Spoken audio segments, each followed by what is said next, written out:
అన్నమయ్య జిల్లా రైల్వే కోడూరు నియోజకవర్గంలో జరిగిన సుపరిపాలనలో తొలి అడుగు కార్యక్రమంలో మంత్రి నిమ్మల రామానాయుడు పాల్గొన్నారు. ఈ సందర్భంగా మంత్రి మాట్లాడుతూ గత 5 ఏళ్ల పాలనలో ప్రజలు తీవ్ర ఇబ్బందులు ఎదుర్కొన్నారని ఆరోపించారు.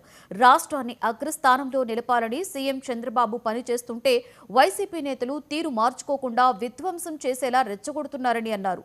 గతంలో జగన్ ప్రభుత్వం ఇరిగేషన్ శాఖలో 18,000 కోట్లు అప్పులు చేసి ఖజానాను ఖాళీ చేసిందని విమర్శించారు.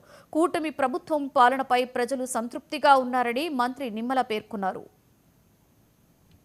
తొలి అడుగు కార్యక్రమంలో భాగంగా ఈరోజు రైల్వే కోడూరు గ్రామం నియోజకవర్గం ఇచ్చేసినటువంటి సందర్భంగా మరి ఇక్కడ పెద్ద ఎత్తున స్వాగతం పలికినటువంటి మరి యొక్క కార్యక్రమంలో భాగం పంచినటువంటి మన తెలుగుదేశం పార్టీ ఇన్ఛార్జి స్వరూపానందరెడ్డి గారికి, అదేవిధంగా ఈ రోజు ఈ కార్యక్రమంలో భాగస్వాములైనటువంటి జిల్లా ఉపాధ్యక్షులు రాయుడు గారికి, అదేవిధంగా మండల పార్టీ అధ్యక్షులు వెంకటేశ్వరరావు గారికి, అదేవిధంగా గ్రామ కమిటీ అధ్యక్షులు మరి గంగయ్య గారికి, అదేవిధంగా డిసిఎంఎస్ చైర్మన్ జయప్రకాష్ గారికి, ఇంకా వేదికను అలంకరించినటువంటి పెద్దలకు, ఇక్కడ విచ్చేసినటువంటి ఈ యొక్క గ్రామ పెద్దలకు, సోదరీమణులకు అందరికీ కూడా ముందుగా నా నమస్కారాలు మీ అందరికి కూడా తెలియజేసుకుంటూ ఉన్నాను.